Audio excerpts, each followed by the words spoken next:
अस्सलाम वालेकुम दोस्तों, आज मैं आपको सुना रहा हूँ राजधानी ढाका के लड़के मोहम्मद मासूम बिल्ला के जीवन की कलेजा कमकपा देने वाली चरम कष्टदायक एक वास्तविक जीवन कहानी। दोस्तों, आज की कहानी का टाइटल है जब वैशाल्य से वापस बुलाने के लिए बेटे ने मां के मुंह में आग लगा दी। देखिए, एक समय था जब लोग एक बात कहते थे, मैंने पुराने लोगों के मुंह से सुना था। वे कहते थे कि बाप अच्छा तो बेटा अच्छा, माँ अच्छी तो बेटी अच्छी। लेकिन वर्तमान समय में आके मैं इस बात का कोई मेल नहीं ढूंढ पा रहा हूँ। ज़्यादातर समय देख रहा हूँ कि बुरे लोगों के घर में ही अच्छे बच्चे जन्म ले रहे हैं और ज़्यादातर मामलों में अच्छे लोगों के घर से ही बुरे बच्चे बाहर निकल रहे हैं। दोस्तों, हृदय विदारक चरम कष्टदायक मासूम बिल्ला के जीवन की इस वास्तविक कहानी को मैं आशा करूंगा कि आप शुरू से अंत तक सुनेंगे और कहानी के अंत में मासूम बिल्ला भाई के लिए ठीक आपकी तरह ही एक टिप्पणी कमेंट बॉक्स में लिखेंगे। धन्यवाद सबको।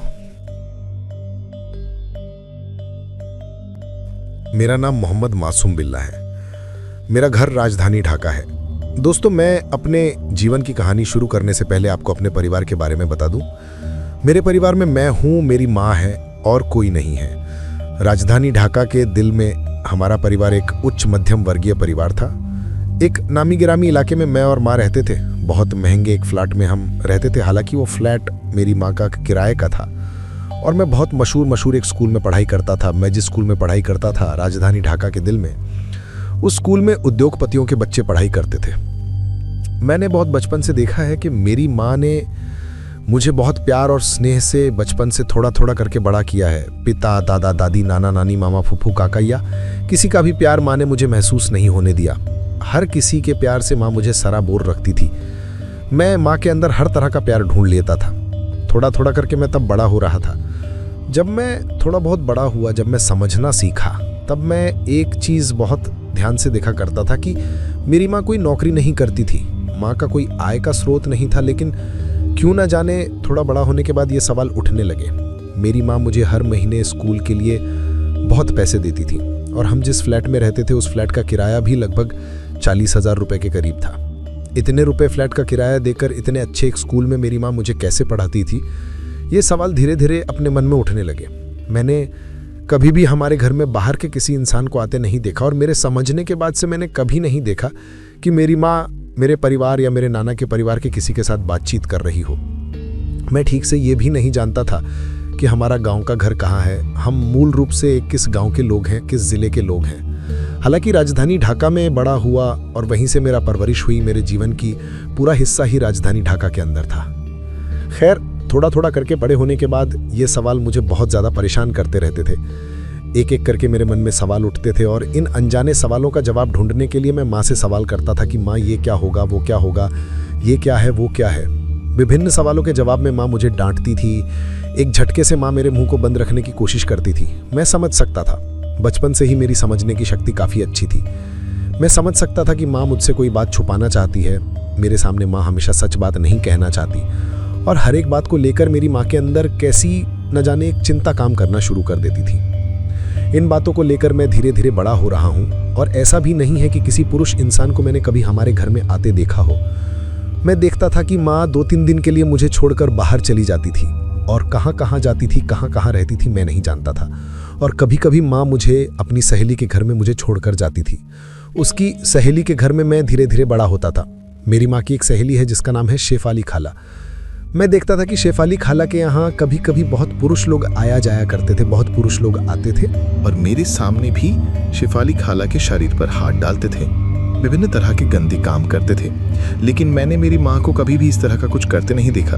लेकिन मेरी माँ 3 दिन, 4 दिन, 5 दिन के लिए कहाँ चली जाती थी, फिर वापस आती थी। इस तरह समय कटते कटते एक पड़ाव पर मैं लगभग काफ़ी बड़ा हो गया। मैं तब राजधानी ढाका के ही किसी एक स्कूल में क्लास 7वीं में पढ़ता था। जब मैं क्लास 7वीं में पढ़ता था तब मैं एक बात बहुत अच्छे से समझ पाता था कि शायद मेरी माँ कोई अच्छा काम नहीं करती। मेरी माँ शायद कोई अच्छा काम नहीं करती। शायद मेरी माँ किसी बुरे काम के साथ जुड़ी हुई है। ये बात तब मुझे बहुत ज़्यादा परेशान करने लगी। दरअसल ये गांव नहीं, शहर है। शहर में कौन क्या करता है क्या नहीं, पड़ोसी फ्लैट के लोग इसकी कोई खोज खबर नहीं लेते, या एक इंसान के पीछे दूसरा इंसान जासूसी नहीं करता जो गांव में होता है। तो हमारे शहर में इस तरह की कोई चिंता नहीं थी। मेरी माँ क्या करती है, क्या नहीं करती, कहाँ से पैसे कमाती है, इसके लिए मेरी माँ को किसी को जवाब देना नहीं पड़ता था। माँ अपनी तरीके से पैसे कमाती थी और उस पैसे से फ्लैट का किराया देती थी और मुझे आराम से पढ़ाई कराती थी। लेकिन फिर भी क्यों ना जाने मेरे अंदर ये सवाल उठने लगे। मैं नमाज पढ़ता तो मेरी माँ कैसी ना जाने बहुत ज़्यादा खुश नहीं होती थी। जब संतान नमाज पढ़ती है तो माएँ बहुत खुश होती हैं, संतानों को नमाज के लिए प्रेरित करती हैं। लेकिन मैं जब भी नमाज पढ़ने जाता था, मेरी माँ कैसी ना जाने मेरे साथ थोड़ी नाराज़गी करती थी, मुझे बहुत ज़्यादा नमाज पढ़ने नहीं देती थी। दिन के रास्ते पर मैं बहुत ज़्यादा बातें करता तो माँ मुझे टाल जाती थी। इस तरह समय कटते कटते एक पड़ाव पर मैं तब बहुत गुस्सा हो जाता था माँ पर कि तुम 2 दिन 3 दिन के लिए कहाँ चली जाती हो। माँ मुझे कहती कि मैं कतर जा रही हूँ, दुबई जा रही हूँ, और विभिन्न देशों में मेरी माँ चली जाती थी और उन देशों में 3 दिन 4 दिन 5 दिन रहकर मेरी माँ आती थी। ऐसा होते होते और लगभग 5 से 6 साल गुजर गए। अब मैंने एसएससी की परीक्षा दी। एसएससी परीक्षा में भी मैंने अल्हम्दुलिल्लाह बहुत अच्छा रिजल्ट किया। एसएससी पास करने के बाद मेरा एक दिन मेरा जन्मदिन था। ये मेरे एसएससी परीक्षा के बाद था। तो मेरे इस जन्मदिन की समारोह में मैंने अपने बहुत सारे दोस्तों को आमंत्रित किया। हालांकि मेरी माँ कभी भी मेरे किसी दोस्त के साथ मिलना पसंद नहीं करती, तो मेरी माँ कभी नहीं कहती कि मेरे किसी दोस्त के साथ मिलेगी या इस तरह का कुछ। तो जन्मदिन समारोह में मैंने अपने बहुत सारे दोस्तों को दावत दी। दावत देने के बाद मेरा एक दोस्त क्या करता है, अपने पिता को लेकर आता है इस समारोह में। तो अपने पिता को लेकर आया, अच्छी बात है। हमारे फ्लैट के सामने आने के बाद उसके पिता ने उसे कहा कि हमारे फ्लैट में वो घुसेंगे, और उन्हें आमंत्रित नहीं किया गया था। हालांकि मैंने सिर्फ लड़कों को, उसके बेटे को आमंत्रित किया था, लेकिन वो तब हमारे फ्लैट में घुसे। घुसने के तुरंत बाद उन्होंने मेरी माँ को देखा। मेरी माँ कैसी ना जाने मुंह छिपाकर धीरे से पीछे की तरफ चली जाती है, और ये बात तब मुझे बहुत ज्यादा खराब लगती है कि क्या बात है, अंकिल को देखने के बाद माँ क्यों ऐसे चली गई। और अंकिल ने भी मुझे आकर पूछा कि जो महिला पीछे से मुंह छिपाकर चली गई, ये कौन लगती है तुम्हारी। मैंने कहा कि ये मेरी माँ है। उन्होंने तब एक हल्की मुस्कान दी, हंसकर वो चले गए। लेकिन वही मुस्कान मेरे अंदर हजारों सवालों को जन्म दे गई कि मामला क्या है, अंकिल क्यों हमारे घर में मेरी माँ को देखकर ऐसे ऐसे मुझसे सवाल करेंगे, और माँ क्यों मेरे दोस्त के पिता को देखकर पीछे से दौड़कर भागेगी। मुझे तब बहुत संदेह होने लगा, और संदेह की मात्रा से मैं तब इस घटना के बाद, मेरे जन्मदिन के बाद, मैं माँ से सवाल करता हूँ कि माँ, उस दिन मेरे दोस्त के पिता आए थे और तुम मेरे दोस्त के पिता को देखकर क्यों मुंह छिपाकर पीछे चली गई। माँ मुझे कहती है कि तू मुझे कभी मेरी निजी जिंदगी के बारे में कोई सवाल नहीं करेगा और तू उस दोस्त के पिता से कभी बात नहीं करेगा। यानी मेरे मन में तब और सवाल उठे कि मामला क्या है। अब मैं एक दिन मेरे दोस्त से बोला कि दोस्त, मैं एक दिन तुम्हारे घर जाऊंगा, तुम्हारे अब्बू से बात करूंगा। उसने मुझे पूछा किस बारे में। मैंने कहा ऐसे ही। तो उसकी बात मानकर मैं एक दिन स्कूल के बाद मेरे उस दोस्त के घर जाता हूँ। दोस्त के घर जाने के बाद उस समय लेकिन मेरी माँ नहीं है। मेरी माँ 5 दिन के लिए कहाँ चली गई है, मुझे कहा है कि 5 दिन बाद आएगी। तो दोस्त के घर जाने के बाद मैं उसके अब्बू से बातचीत करता हूँ। उसके अब्बू एक बिजनेसमैन थे, अच्छी स्थिति में उनके बहुत व्यापार वाणिज्य थे, और मेरा दोस्त भी बहुत अमीर था। अंकल के साथ बात करते समय अंकल कैसे ना जाने मुझे देखकर बहुत हंस रहे थे। मतलब मुझे बातों बातों में बता रहे थे कि मैंने लेकिन अंकल से कोई सवाल नहीं किया या कुछ पूछा नहीं। वो खुद मुझे बोल रहे थे कि मासूम बिल्ला, तुम्हारे अब्बू कहाँ हैं, तुम्हारा गांव का घर कहाँ है, ये सब मुझे बताते हैं। तो मैं तब बोला कि अंकल, दरअसल जन्म के बाद मैंने कभी पिता को देखा नहीं, लेकिन माँ के मुंह से सुना था कि मेरे पिता शायद बहुत बुरे थे और हमारे साथ पिता का रिश्ता अच्छा नहीं था, इसलिए माँ पिता के पास से मुझे लेकर आ गई। तो मुझे कहते बहुत अच्छा, तो तुम यहाँ क्यों आए हो इस तरह से मुझे कुछ पूछने के लिए, या मेरे साथ तुम्हारा कोई बात है। मैं तब बोला अंकल, मेरे अंदर एक सवाल मुझे बहुत ज़्यादा परेशान कर रहा है, मैं इस सवाल का जवाब आपसे चाहता था। फिर मुझे कहते क्या ऐसा सवाल है बताओ। मैं बोला अंकल, आप उस दिन मेरे जन्मदिन के समारोह में जाने के बाद, मेरी माँ को देखने के बाद, मेरी माँ आपको देखने के बाद मुंह छिपाकर चली गई और आपने भी जन्मदिन समारोह में जाकर मुझे पूछा कि ये मेरी कौन लगती है, तो ये कहकर आप भी चले गए, मामला क्या है। वो तब मुझे कहते हैं तुम्हारी माँ मुझे अच्छी लगी, ये कहकर एक हंसी देते हैं। तो मैं बोला अंकल, दरअसल मजाक की बात नहीं है, मैं सच में जानना चाहता हूँ कि आपको देखने के बाद मेरी माँ क्यों मुंह छिपाकर दौड़कर चली गई। वो तब मुझे कह रहे हैं अच्छा मासूम बिल्ला, तुम्हारी माँ तो कोई नौकरी नहीं करती, कुछ नहीं करती। मैं बोला नहीं। तुमने अपनी माँ को कभी नौकरी करते देखा है। मैं बोला नहीं। वो कहते हैं तुम्हारी माँ अगर कोई नौकरी नहीं करती, तुम जिस फ्लैट में रहते हो उसका किराया कितना है जानते हो। तो मैंने कहा जानता हूँ। वो मुझे कहते तुम जिस स्कूल से एसएससी परीक्षा दिए हो उसका मासिक खर्च कितना है जानते हो। मैंने कहा वो भी जानता हूँ। वो मुझे कहते हैं, इतना कुछ जानने के बाद भी तुम मुझसे क्या सवाल पूछने आए हो? तुम अपने विवेक से सवाल करो। तुम एसएससी पास किया हुआ एक लड़का हो, इसलिए तुम्हारे दिमाग में तो ये बात आनी ही चाहिए कि क्यों, किस कारण से इस तरह की घटना हुई है। इसलिए तुम्हें और मुझसे ये पूछने का कोई मतलब नहीं है। मैं तब मोटे तौर पर जो समझता हूँ वो ये समझ जाता हूँ, और समझकर मैं तब अंकल के घर से अपने घर चला आता हूँ। और मेरे घर आने के बाद से मैं तब बहुत ज़्यादा झगड़ा करने लगता हूँ माँ के साथ। मैं बहुत झगड़ा करता हूँ और माँ से बात नहीं करता। माँ के आने के बाद मैं घर का खाना नहीं खाता, मैं बाहर खाता हूँ। और ऐसा करते करते मेरा रिज़ल्ट आउट होता है, एसएससी का रिज़ल्ट। और एसएससी में मैंने बहुत अच्छा रिज़ल्ट किया। तो एसएससी रिज़ल्ट आउट होने के बाद माँ मुझे तब कह रही है कि मुझे मेडिकल में पढ़ाएगी, मुझे मेडिकल लाइन में पढ़ाएगी, और उस हिसाब से माँ मुझे दाखिला कराएगी। तो इस तरह से माँ बातचीत कर रही है। मैं तब बोला कि मैं पढ़ाई ही नहीं करूँगा। तो मेडिकल में दाखिला कराओगी या कहाँ कराओगे तुम्हारा विषय है, लेकिन मैं पढ़ाई नहीं करूँगा। तो माँ मेरे साथ नाराज़गी करती है, बहुत नाराज़गी करती है। एक पड़ाव पर मैं तब पढ़ाई छोड़ देता हूँ। मेरे लगभग सभी दोस्त कॉलेज में दाखिला ले चुके हैं, मैं तब दाखिला नहीं लेता। दाखिला ना लेकर फिर मैं तब क्या किया, माँ के साथ नाराज़ होकर मैं एक नौकरी ले लेता हूँ। एक मार्केट में नौकरी लेता हूँ, सुपर मार्केट में। वहाँ मैं नौकरी लेता हूँ, वहाँ मैं नौकरी करता हूँ। माँ मेरे साथ कई तरह से मुझे वहाँ से लाने की कोशिश करती है, लेकिन मैं नहीं आता, वहाँ नहीं जाता। अब मैं मेरी शेफाली आंटी की बात जो बताई थी, 3-4 दिन बाद मैं तब घर भी नहीं आता। मैं जहाँ नौकरी करता हूँ वहीं नौकरी करता हूँ, और वहीं ही किराए पर रहता हूँ। मेरी तरह ही सिस्टम करके किराए पर रहता हूँ, घर नहीं आता।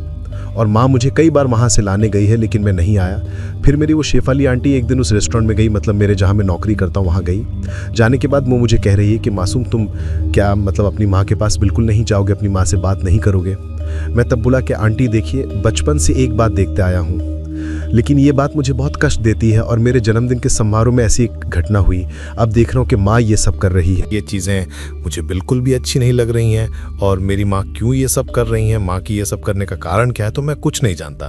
पर इसलिए मेरा मन नहीं लग रहा है। मैं पढ़ाई भी नहीं करूँगा, मैं अपनी बाकी की ज़िंदगी ऐसे ही नौकरी चाकरी करके गुजारूँगा। वो तब मुझे कहती हैं, तुम आज शाम के बाद थोड़ा हमारे घर आना। तो मैंने कहा ठीक है आंटी। वो चली गई। मैं शाम के बाद आंटी के घर गया। मैं जानता हूँ कि मेरी माँ जिस तरह का काम करती हैं, आंटी भी उसी तरह का काम करती है।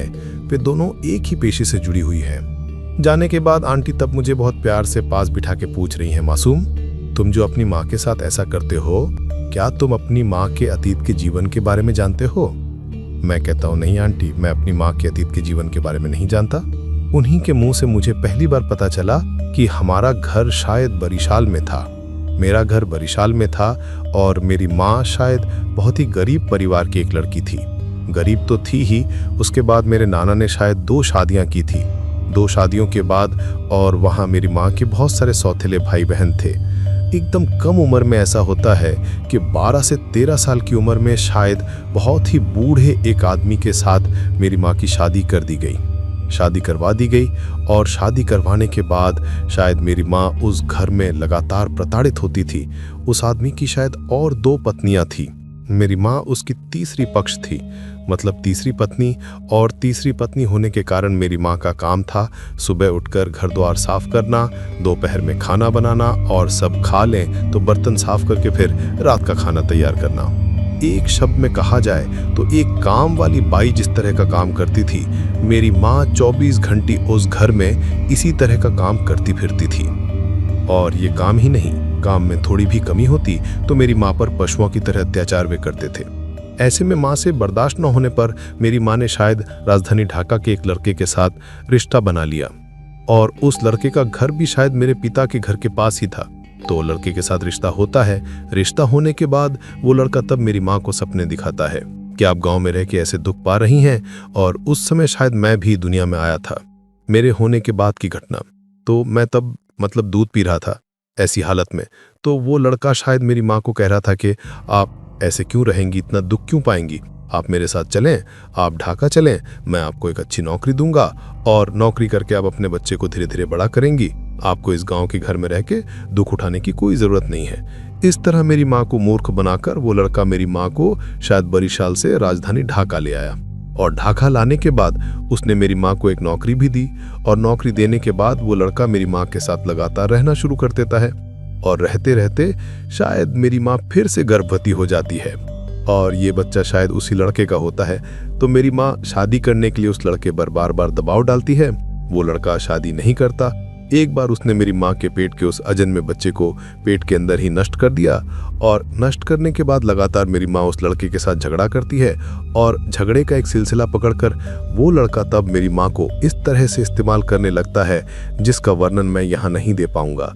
एक पड़ाव पर वो लड़का मेरी माँ को विभिन्न जगहों पर बेचना शुरू कर देता है और यहाँ वहाँ विभिन्न जगहों पर बेचता रहता है। माँ तब बेसहारा थी, इतनी बेसहारा कि ढाका की सड़क पर छोड़ दिया जाए तो मेरी माँ घर वापस नहीं आ पाएगी, इतनी बेसहारा थी। उस समय शायद मेरे घर में, मतलब हमारे उस घर में शायद विभिन्न तरह के लोगों को ये लड़का लेके आता था। लाने के बाद विभिन्न तरह के लोग मेरी माँ के साथ अवैध संबंध में लिप्त होते थे, बदले में पैसे देते थे, और ये पैसा वो लड़का ले जाता था जिस लड़के ने मेरी माँ से शादी करके यहाँ लाया था, जिसे मैंने कभी पिता भी नहीं कहा या कभी देखा भी नहीं। हालांकि देखा होगा, पर मैं तब दूध पीता बच्चा था, मुझे कुछ याद नहीं है। एक पड़ाव पर माँ को देखकर शायद यहाँ के ही राजधानी ढाका के ही मोटा मोटी अमीर बड़े आदमी को दया आती है, और वो तब काफी ज्यादा उम्रदराज व्यक्ति थे। उस उम्रदराज व्यक्ति ने जब मेरी माँ को देखा कि मेरी माँ इस तरह का काम कर रही है, दूध पीते बच्चे को साथ लेकर, और मेरी माँ का रंग बहुत गोरा था, देखने में बहुत सुंदर थी, ये दृश्य देखने के बाद उस भले आदमी को मेरी माँ के प्रति बहुत दया आ गई। मेरी माँ को उन्होंने दिल से बहुत पसंद कर लिया, और माँ की वो दुर्दशा देखकर वो आदमी शायद तब मेरी माँ को प्रस्ताव देता है कि एक काम करो, मेरे साथ चली आओ, मेरा अपना घर है, मैं तुम्हें अपने घर में रखूंगा, और तुम्हें तो रोजाना बहुत लोगों के पास जाना पड़ता है, पर मेरे साथ अगर तुम रहोगी तो किसी के पास तुम्हें जाना नहीं पड़ेगा। तुम बस मुझे थोड़ा सुख देना, मन चाहे तो मेरे साथ थोड़ा प्यार दुलार करना, और बदले में मैं तुम्हारे बच्चे को एक अच्छे स्कूल में पढ़ाऊंगा, एक अच्छे स्कूल में रखूंगा। इसके बाद से जो कुछ भी करना जरूरी होगा मैं सब कुछ करूंगा। तुम मेरे अपने फ्लैट में रहोगी, मेरे अपने घर में रहोगी, मैं तुम्हें कभी भी एक बूंद भी दुख नहीं दूंगा। ये बात कहने के बाद ये आदमी कभी कभी आता था। मेरी माँ जाने को तैयार नहीं होती थी। एक समय पर मेरी माँ उस आदमी के साथ जाने को तैयार हो जाती है, और एक पड़ाव पर उस भले आदमी ने शायद मेरे उस पिता के पास से, पिता तो असल में मैं कहूंगा ही नहीं क्योंकि उन्होंने मेरी माँ से शादी नहीं की, उस बरिशाल के लड़के के हाथ से वो आदमी शायद मेरी माँ को लेकर चला जाता है। और उस आदमी का घर पुराना ढाका में था, और मेरी माँ को तब ये पुराना ढाका ले जाया जाता है, ले जाकर एक फ्लैट दे दिया जाता है। वहां मेरी माँ रहती थी, और वो कभी कभी आता था, आता जाता था, ऐसा करता था। इस तरह बहुत सारे दिन बीत जाने के बाद एक पड़ाव पर उस आदमी की, मतलब उस आदमी की पत्नी थी, परिवार था, वे तब ये बात जान जाते हैं कि ये आदमी एक महिला को और एक बच्चे सहित लाकर एक घर में किराए पर रखा है, और हर महीने उस बच्चे का खर्च, महिला का खर्च वो दे रहा है। ये जानने के बाद उसके परिवार से उस पर बहुत जोरदार दबाव आता है, और पारिवारिक दबाव में पड़ने के बाद वो आदमी तब शांत हो जाता है, चुप हो जाता है, और मेरी माँ को उस भले आदमी के लड़के आकर घर से निकाल देते हैं, मुझे सहित। और तभी मेरी माँ रास्ते की इंसान बन जाती है। तब इसी बीच मेरी माँ के बहुत सारे लोगों के साथ संपर्क हो जाते हैं मोबाइल फ़ोन के माध्यम से, क्योंकि मेरी माँ लंबे समय से इस काम से जुड़ी हुई है। वहाँ से मेरी माँ यहाँ वहाँ विभिन्न जगहों पर जाती थी, और मोटे तौर पर मेरी माँ एक पड़ाव पर इस पेशे से पूरी तरह से जुड़ जाती हैं, और इस पड़ाव पर मेरी माँ बहुत ज़्यादा पैसे कमा रही हैं इस बुरी लाइन में रहकर। और तब से मेरी माँ ने शायद कहीं एक ज़मीन भी खरीदी और वहाँ घर बनाने की योजना बनाती है। मेरी ये शिफाली आंटी को शायद कहती है कि अगर मैं यहाँ घर बना पाई, मेरा अगर घर बन गया, मैं घर किराए पर दूंगी, और घर के किराए का जो पैसा मुझे मिलेगा उस पैसे से मैं अपने बेटे को लेकर सुख से रहूंगी। मैं और कभी कोई बुरा काम नहीं करूंगी, और बुरे पेशे और प्रोफेशन से मैं हटकर चली आऊंगी। शिफाली आंटी मुझे ये बातें बता रही थीं, और उनकी आंखों के आंसू टपक टपक कर गिर रहे थे। मैं भी अपने आंखों के आंसू रोक नहीं पा रहा था। मुझे भी बहुत रोना आ रहा था। मैं तब बोला, आंटी आपने जो कुछ भी कहा, मैंने आपकी सारी बातें सुनी हैं, और आपकी बात ठीक है, मैंने मान लिया आपकी सारी बातें, लेकिन मैं भी तो एक इंसान हूँ, मैं भी तो समाज में रहता हूँ, मेरे दोस्त यार हैं, रिश्तेदार भले ना हों लेकिन बहुत सारे दोस्त यार, क्लासमेट हैं, और उनके सामने मैं मुंह नहीं दिखा सकता। मेरी माँ, वे लगभग सभी जानते हैं कि मेरी माँ इस तरह का काम करती है। तो मैं इतना बड़ा हो गया हूँ, बड़ा होने के बाद मेरी माँ इस तरह के पेशे से जुड़ी हुई है। देखिए, जहाँ तक मैं जानता हूँ अब मेरी माँ के पास लेकिन काफ़ी ज़्यादा पैसे हैं। मेरी माँ के पास बहुत अच्छा बैंक बैलेंस है। तो इतने पैसे होने के बाद भी मेरी माँ को इस समय इस तरह का काम करने का कोई कारण, मतलब कोई कहानी नहीं है, कोई कारण नहीं है। मेरी माँ अगर ये पेशा छोड़ दे तो मेरी माँ को कोई समस्या नहीं होगी। मेरी माँ क्यों इस पेशे से जुड़ी हुई है? आप मेरी माँ को समझा कर कहिए मेरी माँ ये काम छोड़ दे। और मेरी माँ अगर ये काम छोड़ देती आंटी, मैं आपको वचन देता हूँ मैं अच्छा हो जाऊंगा। मैं और कभी इस तरह का कोई काम नहीं करूंगा। मैं पढ़ाई करूंगा, जरूरत पड़ने पर मैं नौकरी करूंगा, जरूरत पड़ने पर मैं नौकरी करूंगा और नौकरी करके मैं जो 2-4 पैसे कमाऊंगा उस पैसे से मैं अपनी माँ को खिलाऊंगा। मैं राजधानी ढाका के बड़े किसी फ्लैट में नहीं रहूंगा। मैं जरूरत पड़ने पर टूटी फूटी एक झोपड़ी में रहूंगा। मैं वहां रहकर अपनी माँ की इज्जत के साथ मैं बाकी की जिंदगी गुजारना चाहता हूं। आप मेरी माँ को कहिए। फिर मेरी माँ को तब आंटी समझाती है। समझाने के बाद भी मेरी माँ शायद तैयार नहीं होती। मेरी माँ कहती है वो नहीं समझता, वो छोटा आदमी है, वर्तमान दुनिया के बारे में उसे कोई अनुभव नहीं है। यहाँ जिसके पास पैसा नहीं है उसकी कोई कीमत नहीं है। समाज की नज़रों में वही इंसान सबसे ज़्यादा नीच है जिसकी जेब में पैसा नहीं होता। ये मेरा बेटा नहीं समझता क्योंकि वो बहुत छोटा है। मैं घर बनाऊंगी और घर बनाने के बाद मैं इस तरह के काम से दूर हट जाऊंगी। मैं और इस तरह के काम से नहीं जुड़ूंगी। मैं चाहे जितना माँ को समझाया, आंटी को समझाया, पर मैं असफल रहा। मैं और नहीं कर पाया। पढ़ाई छोड़कर फिर मैं उसी तरह उस सुपरमार्केट साथ ही रेस्टोरेंट में नौकरी कर रहा हूँ। मैं और माँ के साथ कोई संपर्क नहीं रख रहा हूँ और शेफाली आंटी ने भी बहुत तरह से मुझे समझाने के बाद वो भी असफल रही। फिर माँ तब ऐसे ही जा रही है, वहाँ जा रही है, कहाँ जा रही है, क्या कर रही है, वो सब मैं कुछ नहीं जानता।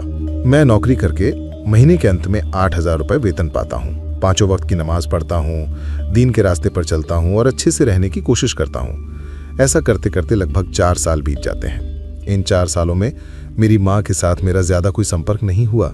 शायद कभी कभी साल में 1 बार या 2 बार ईद पर या किसी समय अगर रास्ते में मुलाकात हो गई तो माँ कैसी हो या वो मुझसे पूछती है कैसा है, बस उतना ही। लेकिन माँ और बेटे के बीच कोई मेल, मोहब्बत, प्यार, ये सब कुछ नहीं था। तो मैं जहाँ नौकरी करता था, जिस सुपरमार्केट में नौकरी करता था, उस सुपरमार्केट के मैनेजर का एक भतीजा था। मतलब मैनेजर के भाई की एक बेटी थी। बेटी का नाम था बारिशा। तो इस लड़की को मैं बहुत पसंद करता था। मतलब लड़की कभी कभी हमारे सुपरमार्केट में आती थी और आने के बाद ये वो खरीद लेती थी और ये लड़की मुझे देखकर बहुत पसंद करती है। मैं देखने सुनने में माशाल्लाह बहुत लंबा था और बहुत गोरा था। मेरी माँ जैसा ही दिखता था मेरा चेहरा। बाद में लड़की कई बार मेरे पास आकर सुख दुख की बातें साझा करती है और एक पड़ाव पर मैंने उसे अपनी दुख की बातें बताई थी कि देखो मेरी पारिवारिक स्थिति यह है। तो इस लड़की को ये बातें बताने के बाद तो लड़की को तब मेरे प्रति बहुत दया आ गई। ये कोई प्रेम प्यार ऐसा कुछ नहीं, पर मेरे प्रति उसे बहुत दया आई। मतलब हमेशा मुझे कहती है कि मन उदास मत करो, जरूर अच्छा दिन आएगा, तुम्हारी माँ एक समय अच्छी हो जाएगी, ये सब कहकर। इस लड़की के साथ लेकिन मेरा कोई प्रेम प्यार नहीं है। वो कॉलेज में पढ़ाई करती थी और कॉलेज से यूनिवर्सिटी में पढ़ती थी। उस समय लगभग 4 सालों में मेरी माँ ने तब उस बिल्डिंग का काम लगभग आधा खत्म कर लिया। आधा मतलब जो निचला तल्ला है वो मेरी माँ ने पूरा कर लिया। निचला तल्ला पूरा करने के बाद ऊपर का काम शायद किसी बिल्डर्स कंपनी को मेरी माँ ने दे दिया। किसी बिल्डर्स कंपनी को दिया, वे तब ऊपर का काम कर रहे हैं। ऊपर कितनी मंजिल तक करेंगे वे बाद में। तो अब उस समय बारिशा लड़की मुझे हमेशा कहती थी कि मैं आंटी के पास जाऊंगी। मैं उसे कभी भी अपनी माँ के पास जाने नहीं देता था और माँ का पता मैं उसे ठीक से नहीं देता था।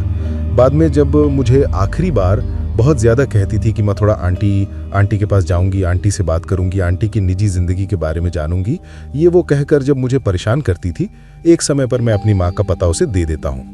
ये लगभग 3 साल बाद की घटना, मतलब मेरी नौकरी की ज़िंदगी के 3 साल बाद। तो पता देने के बाद ये बारिशा तब धीरे धीरे मेरी माँ के साथ बातचीत करना शुरू करती है। माँ से बातचीत करती है और माँ के साथ वो घुल मिल जाती है और माँ के अंदर के सारे दुखों को मेरी माँ इस बारिशा के साथ साझा करती है और इस बारिशा के माध्यम से मेरी माँ की खबरें मुझे मिल रही हैं और उसी तरह मेरी खबरें बारिशा मेरी माँ के पास लेकर जा रही है। हमारे माँ बेटे के बीच जो दूरी थी ये धीरे करके बारिशा कम करती जा रही है। ऐसा करके बहुत हद तक कम हो गई। कम होने के बाद मैंने सिर्फ बारिशा को एक ही बात कही कि बारिशा तुम जैसे भी हो मेरी माँ को उस बुरे रास्ते से वापस लेकर आओ, क्योंकि मेरी माँ अगर इस पेशे से जुड़ी रहती है तो मैं इस ढाका में किसी को मुंह नहीं दिखा सकता और मेरे दोस्त यार सब मुझसे दूर चले गए। सब कुछ मिलाकर मेरी जिंदगी भी बर्बाद हो गई है। मैं और हराम के रास्ते पर नहीं रहना चाहता। और बारिशा मुझे कहती है कि आंटी बहुत अच्छी हो गई हैं, आंटी इस तरह का काम अब नहीं करेंगी और सब कुछ से आंटी ने खुद को समेट लिया है। मुझे ये बातें बारिशा कहती है। कहते कहते बारिशा के साथ संपर्क करके मेरी माँ एक पड़ाव पर मुझे घर ले जाने के लिए बहुत कोशिश करती है और बारिशा भी मुझे एक पड़ाव पर प्यार का प्रस्ताव देती है कि वो मुझे पसंद करती है, मेरे साथ संबंध बनाना चाहती है। ये लगभग बारिशा के साथ मेरे संबंध होने के 2 साल बाद। मुझे लगता है कि मैं एकमात्र व्यक्ति हूं जिसने संबंध होने के मतलब परिचय होने के 2 साल बाद प्यार मोहब्बत की बातें की। लगभग 2 साल बाद बारिशा मुझे खुद प्रस्ताव करती है कि वो मुझे पसंद करती है और वो मुझसे प्यार करती है, मुझसे शादी करना चाहती है। मैं तब बोला कि तुम यूनिवर्सिटी में पढ़ाई करती हो, मैं अभी एसएससी परीक्षा दिया हूँ, तो मैं जहाँ नौकरी करता हूँ मैं बहुत गरीब का बेटा हूँ। तुम तो जानती हो कि मेरी माँ किस पेशे से जुड़ी हुई है, तो फिर भी ये संभव नहीं है। फिर भी वो मुझ पर जोर डालती है, दबाव डालती है, वो मुझसे शादी करना चाहती हैं। और ऐसा करते करते एक समय पर मैं तब अपनी पूरी मर्जी से, अपने तर्क से और अपने हिसाब से बारिशा को लेकर एक काजी ऑफिस मतलब शादी रजिस्टर करने वाले में जाकर शादी करता हूँ। काजी ऑफिस में जाकर शादी करता हूँ और शादी करने के बाद मैं खुद एक अकेला फ्लैट लेता हूँ। उस समय मैं, क्योंकि वहाँ तब मेरी तनख्वाह बहुत अच्छी थी, बहुत अच्छे पैसे वेतन पा रहा था, तो बारिशा कभी कभी मेरे फ्लैट पर आती जाती थी, मेरी माँ के पास भी जाती थी। ऐसा करते करते बारिशा मेरी इस शादी की बात मेरी माँ को बता देती है। जब माँ को बता देती हैं, बताने के बाद माँ तब बारिशा को अपने घर रख लेती है, मतलब माँ के फ्लैट में रख लेती है कि तुम मेरे घर में रहोगी, मेरे फ्लैट में रहोगी, मेरे फ्लैट में रहकर तुम पढ़ाई करोगी। तब अचानक मेरे मन में क्यों, मैं लेकिन बारिशा को उस समय बहुत प्यार करता था और उसी सिलसिले से मुझे लगा कि बारिशा अगर मेरी माँ के साथ रहेगी तो बारिशा शायद खराब हो सकती है। मेरी माँ जैसी खराब है, शायद बारिशा भी खराब हो सकती है, वो भी शायद गलत रास्ते पर चली जा सकती है, पैसे कौड़ी के लालच में आकर वो भी शायद गलत पेशे से जुड़ सकती है। ये चीज़ें तब मुझे बहुत तकलीफ देने लगती हैं। मैं तब बार बार बारिशा से कहता हूँ कि तुम मेरी माँ के पास मत जाना, हमारे घर मत जाना, मैं तुम्हें अलग घर में रखूँगा, तुम उस घर में रहना, मेरे साथ रहोगी तो तुम खराब हो जाओगी।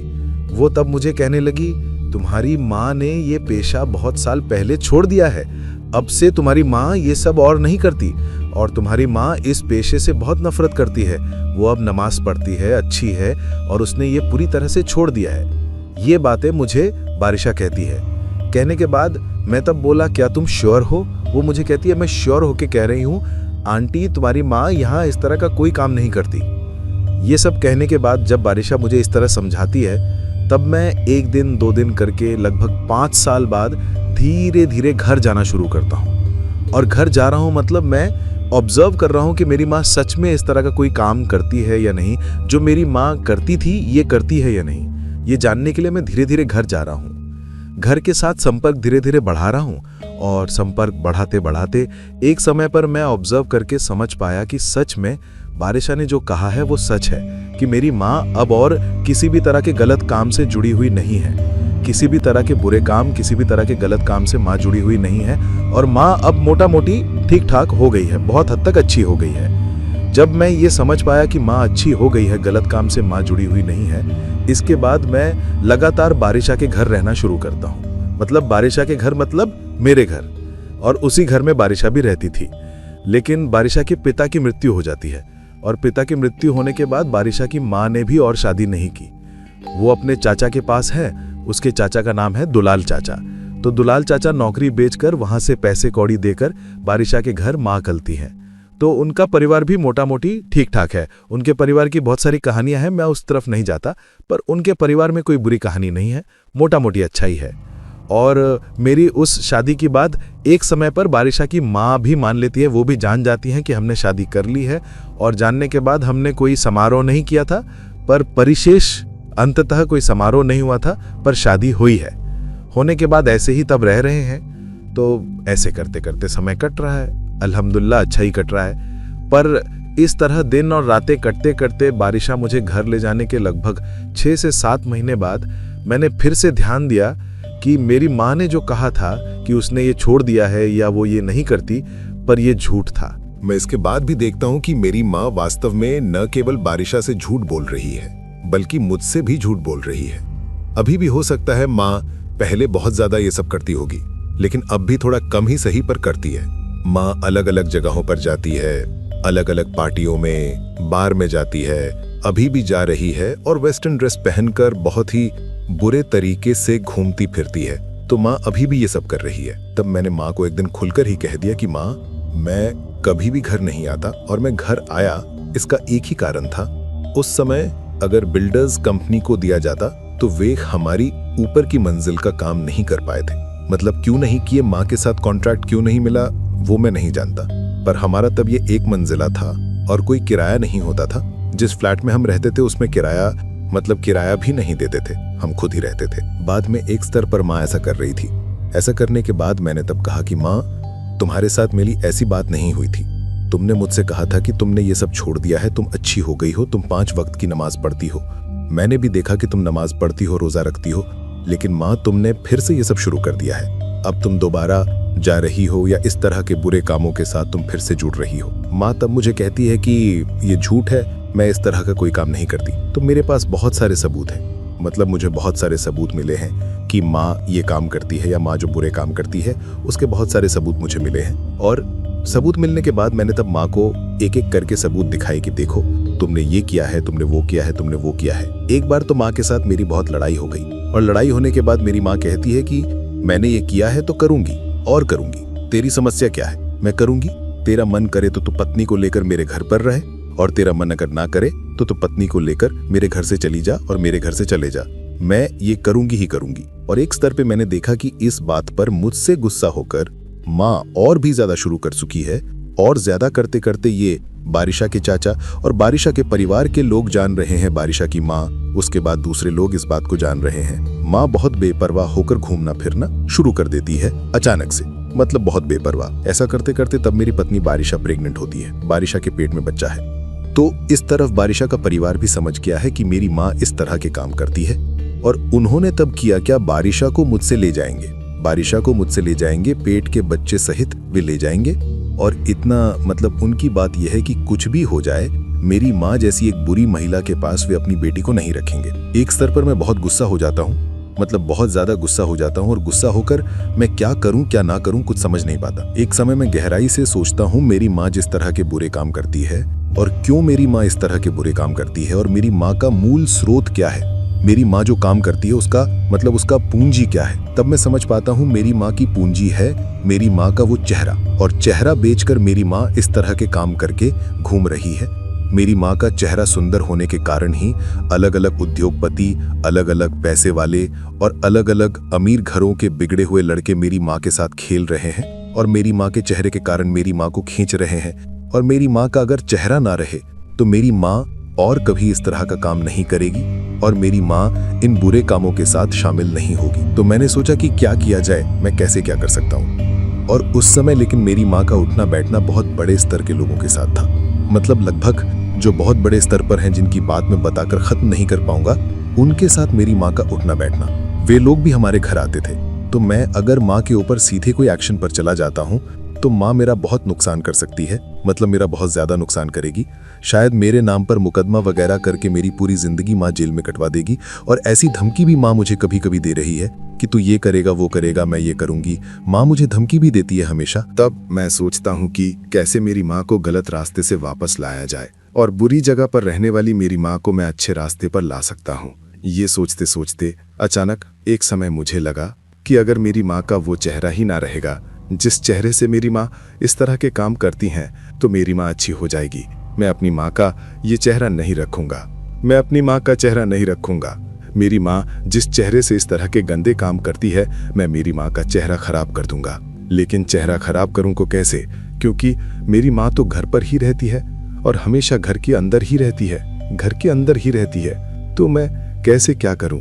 एक समय मैं इसका नाम ना बताऊं, एक तरह का एक पानी मैं खरीद कर लाया।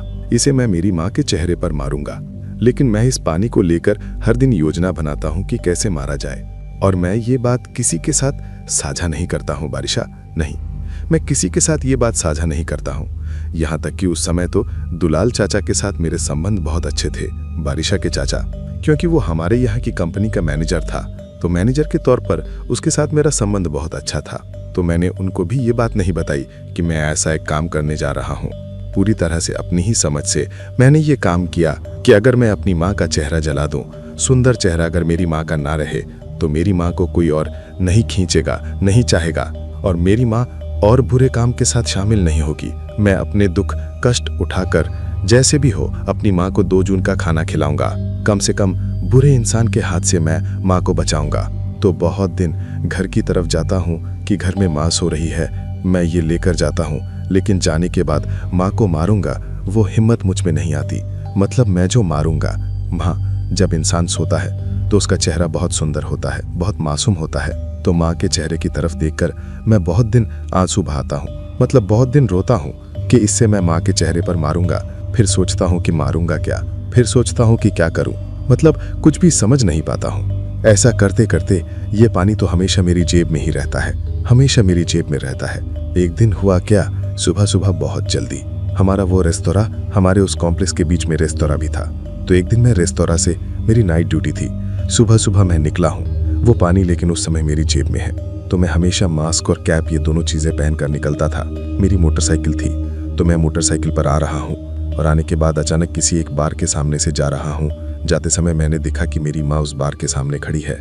मतलब पूरी रात माँ बार में थी, अब घर जाएगी, सीएनजी या किसी चीज का इंतजार कर रही है, ये मैंने देखा। तो ये देखने के बाद मुझे तब इतना गुस्सा आया, मतलब उस समय उस गुस्से का आप लोग देखेंगे सुबह के समय, लेकिन लोग कम होते हैं सड़कों पर, और सुबह मतलब एकदम सड़कें खाली होती है, उतने लोग नहीं होते, और हमारा इलाका लगभग बहुत वीआईपी इलाका था, सो इसलिए लोगों की संख्या बहुत कम थी। तो मैंने देखा कि माँ ऐसे खड़ी है। तब मैं सामने जाकर ही अपना मुंह ढककर वहां से बाइक को मैंने पार किया। बाइक को पार किया मतलब यू टर्न किया। यू टर्न करके माँ के सामने आकर, मतलब वो देख नहीं पाती है, दूसरी तरफ देख रही है, मैं एक तरफ से उसकी ये मार दिया और ये मेरी माँ के चेहरे की एक तरफ लगा। लगने के बाद माँ तब चिल्ला उठी, भाई खींच के चला आया मैं। और घर आने के बाद मैं तब हाथ काट रहा हूँ, ब्लेड से हाथ काट रहा हूँ। बारिशा को पता चलता है, वो आकर मेरा हाथ पकड़ लेती है। क्या हुआ, तुम हाथ काट रहे हो, क्यों हाथ काट रहे हो? मैं उसे कुछ नहीं कहता। बाद में बार बार कहती है, क्या हुआ बताओ ना क्यों। मैंने कहा कि कल रात माँ घर आई थी। मुझे कहती है, नहीं वो तो घर नहीं आई थी, उसने कहा था कि वो अपनी किसी सहेली के घर रहेगी। मैं तब बारिशा से कह रहा हूँ, मुझे सच बताओ क्या हुआ। बाद में मैंने तब बारिशा को बताया, बारिशा ये घटना मैं ये करके आया हूँ। मुझे कहती है, क्या कहा तुमने ये क्या किया, किस जगह मारा? मैंने कहा उस जगह। तब बारिशा तब निकल गई घर से। मैं घर के अंदर सो रहा हूँ। 2 बजे के करीब बारिशा तब आई, दोपहर लगभग 2 बजे के करीब घर आई। मैं तब घर में बैठा हूँ। आने के बाद मुझे कहती है कि मासूम, ये तुमने क्या काम कर दिया? कोई बेटा क्या अपनी माँ के साथ इतना बड़ा जघन्य काम कर सकता है? तुम्हारी बीबी ने तुम्हें एक बार मना नहीं किया कि माँ जिसने 10 महीने 10 दिन पेट में रखा, जिस माँ ने तुम्हें इतना बड़ा किया, जिस माँ ने पिता दादा दादी हर किसी का प्यार देकर तुम्हें इंसान बनाने की कोशिश की है, तुम उसी माँ के चेहरे पर इतना बड़ा एक काम कर दिया? कैसे ये कर पाए मासूम? मैं कहता हूँ, वो बहुत रो रही है। मैंने कहा कि बारिशा देखो, मैं कभी भी ये नहीं करना चाहता था, लेकिन मेरी माँ को उस बुरे रास्ते से वापस लाने का ये छोड़कर और कोई रास्ता मेरे पास नहीं था। मुझे कहती है, क्या कहा तुमने? और कोई रास्ता नहीं था? तुमने जो काम किया वो अगर मर जाती, तुम्हें पता है उसकी एक आंख लगभग खराब हो गई है और उसकी हालत बहुत खराब है। क्या तुम्हें पता है कि यहाँ तुम्हें भी ढूंढ रही है पुलिस, ऐसा वैसा? मैंने कहा कि पुलिस के पास मैं खुद को सौंप दूंगा, मैं पुलिस के सामने आत्मसमर्पण कर दूंगा। वो मुझे कहती है, पागलपन मत करो, जो कर चुके हो उसका तो कोई इलाज नहीं है, उसे तो वापस नहीं ला सकते, लेकिन तुम अभी भी अच्छे हो, अभी भी अच्छे रहो, तुम ये मत करो, मैं जैसे भी हो माँ को ठीक करके घर लाऊंगी। मैं तब जो नौकरी करता था वो नौकरी में लगभग छोड़ने वाला था। तब रोता रहता हूँ, 2400 घंटे घर पर बैठे बैठे रोता हूँ। बहुत दिनों तक मेरी माँ अस्पताल में भर्ती रहती है। बहुत दिनों बाद मेरी माँ तब अस्पताल से बाहर आती है, और माँ अस्पताल से बाहर आने के बाद जिस होटल में ये घटना हुई, उस होटल के सीसीटीवी कैमरे ये वो खींचकर माँ के घर आने के बाद अचानक एक दिन मुझे पुलिस घर आकर पकड़ लेती है। पुलिस मुझे घर आकर पकड़ती है और पकड़ने के बाद जांच के आधार पर तब सामने आता है कि मैंने तेजाब मारा था या मैंने ये काम किया था, और वहां से मुझे तब पकड़ लेते हैं। पकड़ लेने के बाद और बारिशा तब माँ को समझाती है कि माँ देखिए, इसने ये किया है, या आप इसे सार्वजनिक मत कीजिए या लोगों को मत बताइए, अब इसने आपको अच्छा करने के लिए ही किया है, इसे यहाँ से जैसे भी हो वापस लाइए। मैं फिर भी लगभग 2 महीने जेल में रहा। 2 महीने जेल में रहने के बाद ही मेरी माँ ने खुद ही मेरे ऊपर से मुकदमा वापस लिया और मुझे वहां से वापस ले आई। तो जब मुझे घर वापस लाती हैं तब मैं माँ से ज्यादा बात नहीं करता हूँ, हमेशा अलग थलग होकर बैठा रहता हूँ, उदास रहता हूँ, बहुत ही उदास होकर बैठा रहता हूँ। माँ तब और कहीं नहीं जाती है, किसी को मुंह नहीं दिखाती है, मुंह ढक कर रखती है। एक ही घर के अंदर रहते हैं, एक ही घर में रहते हैं। माँ बेटा कोई किसी से बात नहीं करते हैं। दोनों के बीच एक अनजाना सा दर्द काम करता है। 24 घंटे में तब रोता हूँ। माँ भी खाना नहीं खाती है, मैं भी नहीं खाता हूँ। बारिशा मुझे समझाती है, एक तरफ से मुझे समझाती है, दूसरी तरफ से माँ को समझाती है। एक तरफ से मुझे खाना खिला देती है, दूसरी तरफ से जबरदस्ती माँ को खाना खिला देती है। इसी बीच अचानक बारिशा के जो चचा दुलाल चचा, उन्होंने एक दिन मुझे अचानक कह दिया। उन्होंने मुझे कहा कि देखो, दरअसल तुम्हारी माँ को ये दुख होने का एक ही कारण है, वो है तुम्हारी माँ का कोई जीवन साथी नहीं है, उसका कोई जीवन संगिनी नहीं है। तुमने अपनी माँ का मुंह जलाकर अगर तुम अपनी माँ के लिए एक अच्छा सुंदर पुरुष ढूंढ देते, जो इंसान तुम्हारी माँ से शादी करेगा और तुम्हारी माँ से शादी करने के बाद वो तुम्हारी माँ के साथ रहेगा, तुम्हारी माँ के साथ सुख दुख साझा करेगा, तुम्हारी माँ को यहाँ वहाँ घूमने ले जाएगा, और एक समय तुम देखते कि तुम्हारी माँ उस बुरे रास्ते से वापस आ गई है। तुमने ये न करके पूरी तरह से गलत रास्ते से प्रेरित होकर तुमने अपनी माँ के ऊपर अत्याचार किया है। एक संतान के तौर पर तुमने ये काम अच्छा नहीं किया। जब ये मुझे ऐसे कहते हैं तब मैं समझता हूँ कि हाँ, सच में मैंने ये काम ठीक नहीं किया। मैंने संतान और अपनी माँ के ऊपर सबसे बड़ा जुल्म किया है। तब मैं सोचता हूँ कि क्या किया जाए, मैं क्या कर सकता हूँ। वो मुझे कहते हैं अभी भी समय है, तुम्हारी माँ तो अब और कुछ नहीं कर पाएगी, अब देखो क्या कर सकते हो। तुम्हारी माँ अकेली जिंदगी काट रही है, उसके लिए एक साथी का इंतजाम करो। तो उस समय और मेरी माँ से कौन शादी करेगा, और मेरी माँ का एक तरफ का मुंह जला हुआ है, और अब तो और किसी भी तरह से संभव नहीं है।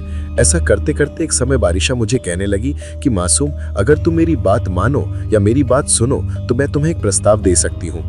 मैंने कहा क्या प्रस्ताव? वो मुझे कहती है मेरे दुलाल चचा लेकिन तुम्हें शादी मतलब तुम्हारी माँ से शादी करना चाहते हैं। तो उस समय लेकिन दुलाल चचा की पत्नी नहीं थी, उनकी पत्नी मर गई थी। बच्चे हैं, दो बेटे हैं और बारिशा को वो अपनी बेटी की तरह ही देखते हैं। बाद में मैंने कहा क्या कह रही हो, तुम्हारे चचा? कहती है हाँ, तुम्हारी माँ के इस दुख भरे जीवन की बात सुनकर तुम्हारी माँ के प्रति मेरे चचा के मन में एक तरह का दया भाव काम करता है, एक तरह का प्यार काम करता है। उन्होंने तुम्हारी माँ को दिल से काफी हद तक पसंद कर लिया है और वो तुम्हारी माँ की जिंदगी का बाकी समय तुम्हारी माँ के साथ रहना चाहते हैं। अब अगर तुम अपनी माँ को उनसे शादी करवा दो या तुम अपनी माँ को समझाओ, मैं तो कह नहीं सकती क्योंकि मेरे तो चचा हैं, तुम्हारी माँ फिर क्या सोचेगी, तुम समझाओ। मैं कहता हूँ माँ तुम्हारे साथ बात ही नहीं करती, मेरे साथ तो बात ही नहीं करती। तो वो मुझे कहती है कि आज मैं माँ को तुम्हारे पास लेके जाऊंगी, तुम माँ के पास आना, आकर तुम माँ के पैर पकड़ के रोना। संतान कितना भी अपराध क्यों ना कर ले, अगर माँ के पैर पकड़ के रो लेता है तो माँ माफ कर देती है। तुम्हारी माँ तुम्हें माफ कर देगी। तुम आकर अपनी माँ के पैर पकड़कर चिल्ला के रोना। तो मैंने कहा कि ठीक है। बाद में ईशा की नमाज के बाद बारिशा तब मुझे बुलाती है। मतलब बात कुछ ऐसी थी कि खाना बनाने के बाद हमारे घर में काम करने वाले लोग थे, तो बारिशा क्या करती थी, मेरा खाना मेरे कमरे में ले जाती थी, माँ का खाना माँ के कमरे में ले जाती थी। मतलब दोनों का खाना दो कमरों में ले जाती थी, तब हम खाना खाते थे। मतलब माँ बेटे के बीच कोई संबंध नहीं था। वो तब मुझे लेके जाती है।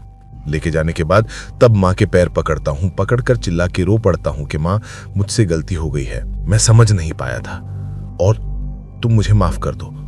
मैं चिल्ला के रो रहा हूं। माँ तब मुझे गले लगा लेती हैं। माँ भी कैसे रोती है। माँ मुझे कहती है इस दुनिया में कोई इंसान नहीं चाहता, इस दुनिया में कोई लड़की नहीं चाहती कि वो वेश्यालय की हो या वो बुरे काम करे। ये कोई इंसान नहीं चाहता, कोई माँ नहीं चाहती, कोई लड़की भी नहीं चाहती। लेकिन मैं क्यों इस काम के साथ जुड़ी? मेरी इस जिंदगी को मेरी छोटी सी जिंदगी को तहस नहस कर दिया इंसान रूपी कुछ अमानुषों ने, जिन्होंने मुझे एक जगह से दूसरी जगह बेच दिया। मैंने दिनों दिन अपना शरीर बेचकर भी एक पैसा भी नहीं पाया। मुझे कितना कष्ट दिया है। मेरी कहानी अगर तू सुनेगा तो तू अपने आंखों के आंसू रोक नहीं पाएगा, तू खुद ही सहन नहीं कर पाएगा। मैं बचपन से एक ही घाट पर तुझे एक तरफ रखती थी, दूसरे तरफ मैं अवैध काम करती थी। एक ही खाट में बहुत सारे पुरुष थे जो मेरे साथ अवैध संबंध बनाने के समय तेरा हाथ पकड़ते थे, तुझे खींचते थे। मुझे बहुत बुरा लगता था। मैं तुझे बताकर समझा नहीं पाऊंगी। तो मैं वो जिंदगी गुजारकर आज यहां तक आई हूं। मैं जानती हूं मैं ये कर रही हूं, मैं यह न्याय कर रही हूं। तो जो मुझे कहता है मुझे पैसा मिलेगा कहां से? मेरे पास तो जमा किया हुआ कोई पैसा नहीं है। हमारे पास जो जगह है और उस जगह के अंदर हमने घर बनवा लिया है, हम कोई घर का किराया भी नहीं दे रहे हैं। तो गुजारा करने के लिए तो पैसे की जरूरत है। मैं हमेशा नहीं जाती हूँ, हफ्ते में 1 या 2 दिन बाहर में जाने से मुझे जो पैसा मिलता है उस पैसे से हम पूरा महीना गुजार लेते हैं। तू जितनी तनख्वाह पाता है उस तनख्वाह में तो हम पूरा महीना गुजार नहीं सकते। मेरी माँ की बातें सुनने के बाद मेरे आंखों में तब आंसू आ जाते हैं। मैं तब माँ के पैर पकड़ के रोकर कहता हूँ, माँ गलती हो गई है, तू मुझे माफ कर दो। मैं और कभी तुम्हारे मन को कष्ट नहीं दूंगा या सब कुछ से। माँ, हम एक अच्छी जिंदगी शुरू करेंगे। माँ के पैर पकड़कर रोकर माँ को समझाता हूँ। माँ भी मेरी बात मानती है, मुझे समझती है और समझने के बाद तब माँ और मैं तब लगभग एक हो जाते हैं। एक हो जाने के बाद मैं तब माँ को वो प्रस्ताव देता हूँ कि दुलाल चाचा के बारे में तुम ये करो। मेरी माँ तुरंत कहती है कि नहीं, मैं ये नहीं करूँगी और इसकी मुझे ज़रूरत नहीं है। मैं तब कहता हूँ कि माँ, ज़रूरत नहीं है ठीक है, लेकिन तुमने अपनी पूरी जिंदगी ऐसे गुजार दी। तुमने अपनी पूरी जिंदगी में थोड़ा सा भी सुख का स्पर्श नहीं पाया। दुख, कष्ट, अथाह यातना के बीच तुम्हारे दिन गुजरे। तुमसे मेरी एक विनती है, तुम जैसे भी हो, तुम जैसे भी तरह से हो, तुम ये काम करके तुम दुलाल चाचा से शादी कर लो और बाकी जिंदगी एक साथी के साथ तुम गुजारो। तुमने अपनी जिंदगी में किसी साथी का स्पर्श नहीं पाया। माँ तब मेरी तरफ देखकर राजी नहीं हो रही हैं। बरीशा की समझाती है, मैं भी समझाता हूँ और एक स्तर पर माँ तब राजी हो जाती हैं। लेकिन माँ मुझे कहती हैं, मेरे मुंह का एक साइड जला हुआ है और मेरी उम्र हो गई है, बहुत उम्र हो गई है, तो इस जगह से ये इंसान मुझसे क्यों शादी करना चाहता है? और वो काफी सुंदर है, देखने सुनने में अच्छा है, वो चाहे तो बहुत अच्छी लड़की से भी शादी कर सकता है। मैं तो अपनी माँ से कहता हूँ कि माँ, उन्हें मूल रूप से तुम्हें देखकर बहुत दया आई है और उनके अंदर भी उन्होंने बहुत कष्ट पाया है। तुम्हारी जिंदगी की कहानी सुनकर वो खुद बहुत ज्यादा मर्माहत हुए हैं और उनकी उसी कष्ट की जगह से वो तुमसे शादी करके एक नई जिंदगी देना चाहते हैं। माँ, ये उनके अंदर एक आशा जगी है। बस इतना ही कहने के बाद माँ तब बोली कि अच्छा ठीक है, तू जब ऐसे ही कह रहा है तो मैं और क्या कहूँ। माँ का हर तरह से माँ को थोड़ी देर भी कहीं बैठने नहीं देती या माँ को किसी भी तरह से एक रत्ती भर भी कष्ट नहीं होने देती। माँ बीमार हो जाती तो वो सारी रात मेरी माँ के पास बैठी रहती, माँ की इतनी सेवा करती, देखभाल करती, माँ के पास रहती। माँ ऐसा करते करते एक स्तर पर मेरी माँ मेरे बहरीन जाने के लगभग 1 से 1.5 साल बाद मेरी माँ अचानक बीमार हो जाती है, बहुत बीमार हो जाती है। तो इतनी बीमार हुई कि माँ को अस्पताल में भर्ती कराना पड़ा। क्या बीमारी, क्या समस्या थी मेरी माँ को? पाखाने के साथ खून आता था। तो मैंने पहले सोचा था कि कैंसर या ऐसा कुछ है, तो अलग अलग डॉक्टर दिखाए गए तो डॉक्टर बवासीर या ऐसा कुछ बताते हैं, पर बवासीर होने के बाद मेरी माँ का पेट बहुत ज्यादा फूल जाता है। दर्द से मेरी माँ रोती थी, बहुत ज्यादा रोती थी। तो खैर वहां से मेरी माँ को उन्होंने क्या पता कोई ऑपरेशन किया, एक ऑपरेशन किया। ऑपरेशन होने के बाद मेरी माँ तब घर आती है तब माँ काफी हद तक थोड़ी शांत हो जाती है। पहले जैसी थोड़ी चंचल रहती थी, सबके साथ बातचीत करती थी, हंसी मजाक करती थी, पर ऐसा और नहीं करती है। थोड़ी शांत हो जाती है, चुप हो जाती है। तो तभी मैं वहाँ एक होटल खोलने की एक योजना बना रहा हूँ। मुझे कुछ पैसों की भी ज़रूरत थी। तब मैं दुलार चाचा से बात करता हूँ कि एक रेस्टोरेंट की बात करता हूँ। मुझे बांग्लादेशी मुद्रा में लगभग यहाँ 30 लाख रुपए हों तो मैं रेस्टोरेंट ले सकता हूँ। तो मेरे पास भी तो जमा किए हुए कुछ पैसे थे और बारिशा के भी कुछ गहने और दुलाल चाचा के पास कुछ पैसे हैं। तब मेरे बारिशा और दुलाल चाचा को कहा कि अगर आप दे सकें, कम से कम ज़्यादा नहीं 10 से 15 लाख रुपए अगर आप जुटा कर दे सकें, और बाकी पैसा मैं मैनेज करके ये रेस्टोरेंट ले लूँगा और रेस्टोरेंट बहुत अच्छा चलेगा। अगर मैं रेस्टोरेंट ले पाता हूँ तो हम सब मिलकर बहरीन आकर सेटल हो जाएंगे। बांग्लादेश में हमारा जो फ्लैट है उसे किराए पर दे देंगे, घर है घर को किराए पर दे देंगे, देकर सबको लेकर चले आएंगे या बहरीन आकर रहेंगे। ये योजना क्योंकि बिजनेस करने पर बहुत ज्यादा पैसा कमाया जा सकेगा।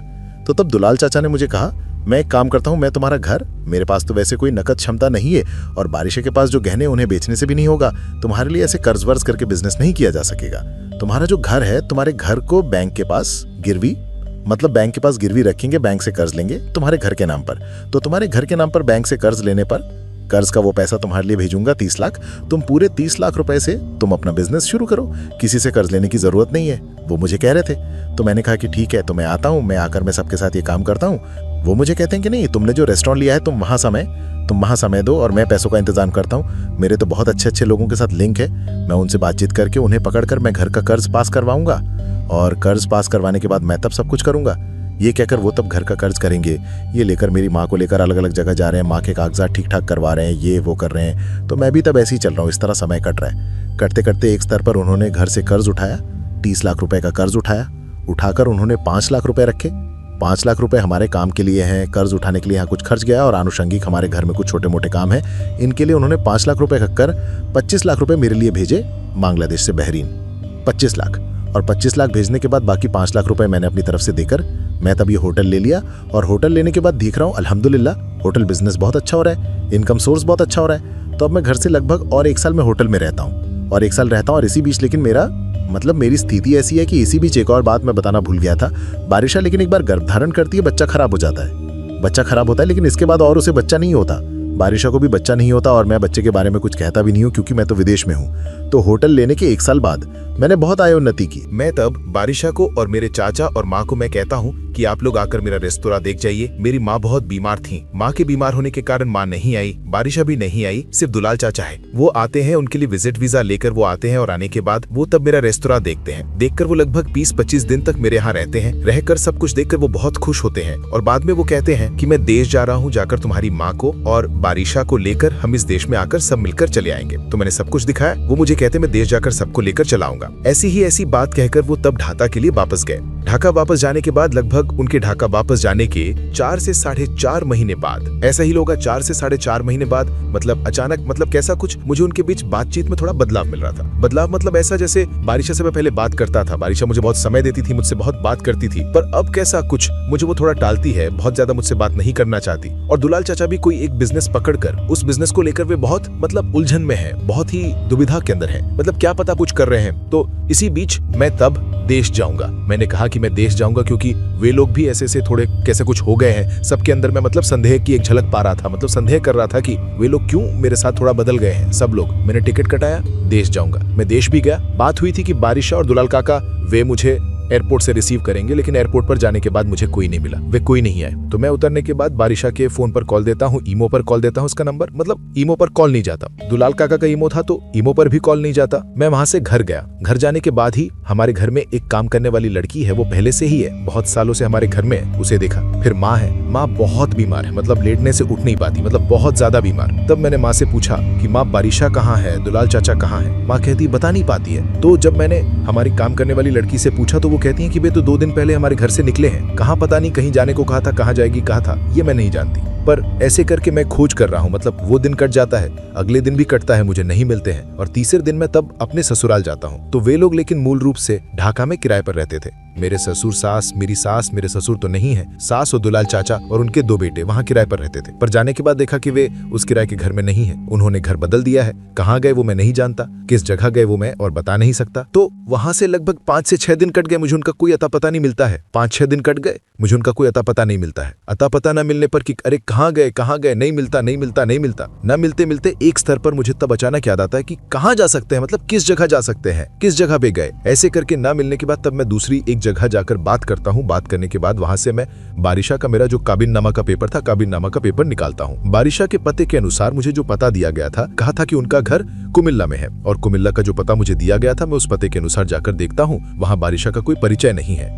बारिशा ने मुझसे जिस आईडी कार्ड के ऊपर शादी की थी, ये दरअसल असली नहीं था, ये पूरी तरह से फर्जी था। तो इसके बाद चलो ये मैंने संभाला, क्या हुआ है क्या नहीं हुआ मैं तो और कुछ नहीं जानता। उसके लगभग कुछ दिन बाद ही, मेरे घर जाने के लगभग 15 से 16 दिन बाद, बैंक से नोटिस आना शुरू हो गया है कि हम बैंक लोन नहीं चुका रहे हैं। तो मैंने 30 लाख रुपए उठाए हैं। 30 लाख रुपए उठाकर मैंने वहां देकर बिजनेस शुरू किया है। तो बैंक का लोन जब आता है, मैं लोन की डिटेल्स जब देख पाता हूँ, तब मैं देखता हूँ कि मेरी माँ के नाम पर बैंक से 1 करोड़ रुपए का लोन लिया गया है, और वे मूल रूप से हमारा घर बेचने की एक योजना बना रहे थे, पर घर बेच नहीं पाए। बेचने के लिए कई लोगों से बातचीत की थी, लेकिन घर बेच नहीं पाए, बेचने का कोई मौका नहीं मिला। बस बैंक लोन करके, बैंक अधिकारी के माध्यम से कैसे पैसे वैसे देकर हमारा घर, जो शायद बहुत बड़ा होगा, जगह सब कुछ मिला के 1.5 से 2 करोड़ रुपए में बिक जाएगा वर्तमान समय में, लेकिन 1.5-2 करोड़ रुपए की जगह का 1 करोड़ रुपए का लोन करके, और बांग्लादेश के एक इस्लामिक, बांग्लादेश के एक सरकारी बैंक से लोन पास कराया गया, और ये लोन पूरी तरह से मेरी माँ के नाम पर हुआ। मैं तो तब हैरान हो गया कि क्या बात है, ये क्या हुआ। मैं इधर बहरीन में मेरा बिजनेस है, मैं बिजनेस की वजह से मैं बांग्लादेश में भी रह नहीं पा रहा हूँ कि लंबे समय तक रहकर मैं ये सब प्रोसेसिंग करूंगा, क्या होता है क्या नहीं होता, मैं प्रोसेसिंग नहीं कर पा रहा हूँ। इसके बाद मैंने उस आंटी, जिस शेफाली आंटी की बात करा, तो शेफाली आंटी को जाकर पकड़ा कि आंटी, मैंने आंटी को कुछ बोला भी, आप मेरी माँ को रखें, मैं बहरीन जा रहा हूँ क्योंकि मैंने वहाँ होटल छोड़ रखा है, मेरे बिजनेस का सत्यानाश हो जाएगा। तब मैं वहां से तुरंत ही बहरीन चलाया।